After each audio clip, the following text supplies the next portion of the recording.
Serengeti is a very special place. It's a special place in our hearts.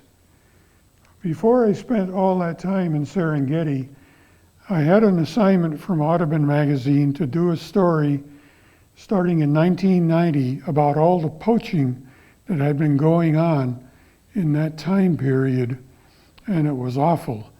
This man, Richard Leakey, had been appointed the director of Kenya Wildlife Service, so I had to spend a good deal of time with Richard getting zeroed in on where to go to document some of the poaching problems. Richard also arranged to have this demonstration. They burnt $3 million worth of ivory as a demonstration to the world that Kenya was really cracking down on the poaching.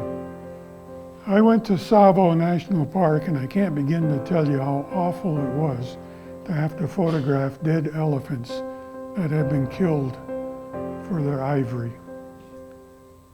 These are just some of the tusks that had been confiscated by the poachers. Here's the sad statistics. From 1979 to 1989, half of the elephants across the African continent had been killed. And even today, there's still some poaching going on, but it is more under control now.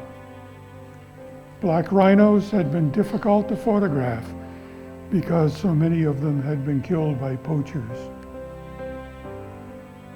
Here's the stats for the black rhino populations. I shot this dead rhino that had been killed by poachers in central Kenya.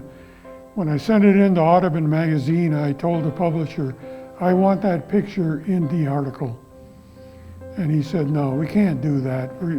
It's going to turn off too many people. I said, damn it, you have to run it because sometimes you have to shock people. I lost the argument. They didn't run it. But it's true, sometimes visually you have to shock people to get them to take action. The lion population, believe it or not, if you've ever been to Africa on safari, you've seen lions in almost all the reserves, and yet you don't think of them as being endangered, especially, and yet look at these stats. Down to 17,000, and that's across the whole continent of Africa.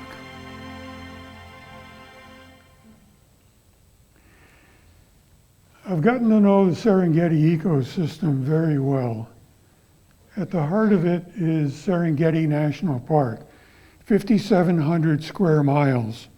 That's the size of Connecticut. Surrounding it are these, in green, are these game reserves, which includes the Masai Mara in Kenya.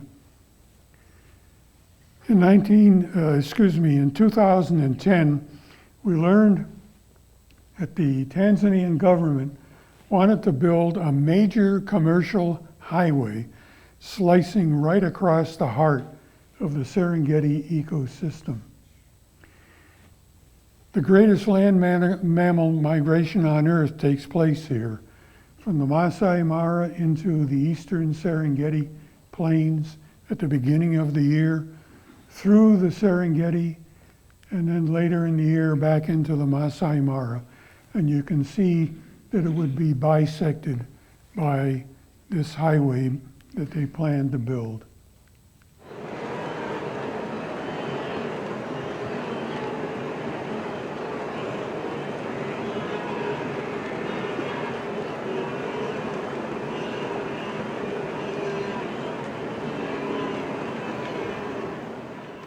It's a pretty amazing spectacle to see that many animals in one place. A couple of us formed a nonprofit called Serengeti Watch to watch over the Serengeti and to try to stop that highway from being built. We did attract a lot of people from social media, but one of our biggest allies came from Richard Engel at NBC News. We arranged, made contact with him, and he went to Serengeti and traced that route across the Serengeti. And when he did his report on the NBC Nightly News and the Today Show and other venues, he pointed the finger directly at China for funding and building this highway, because it was after minerals such as coltan. If you don't know what coltan is, it's a mineral containing columbium and tantalum, and every one of your cell phones contains tantalum capacitors.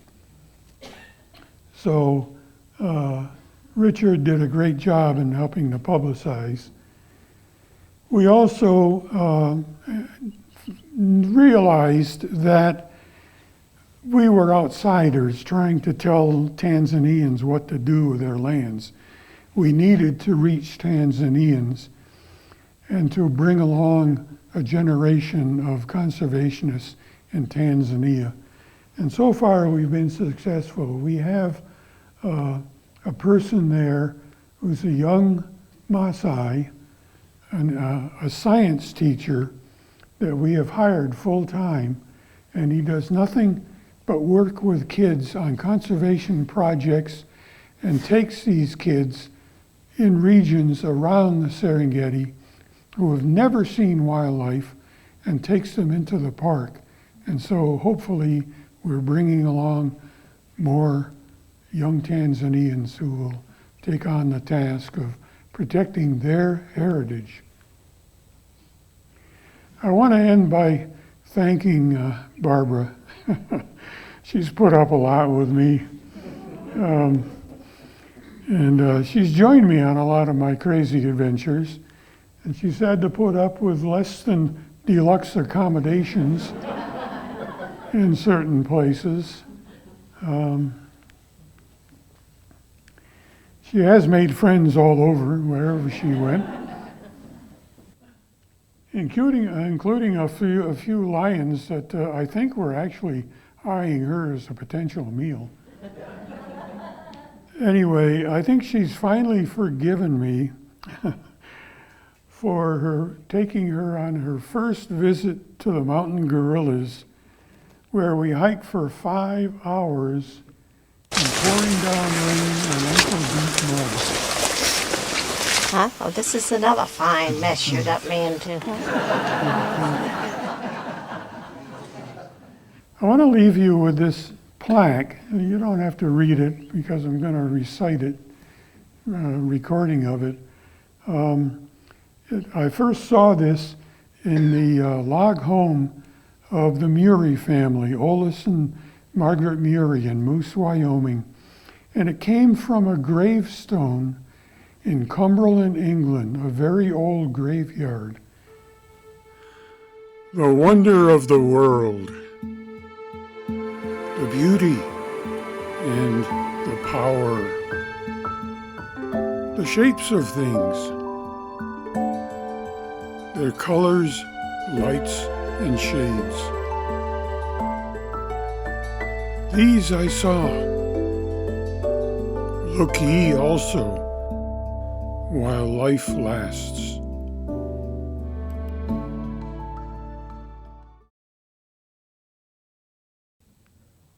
Look ye also. Thank you.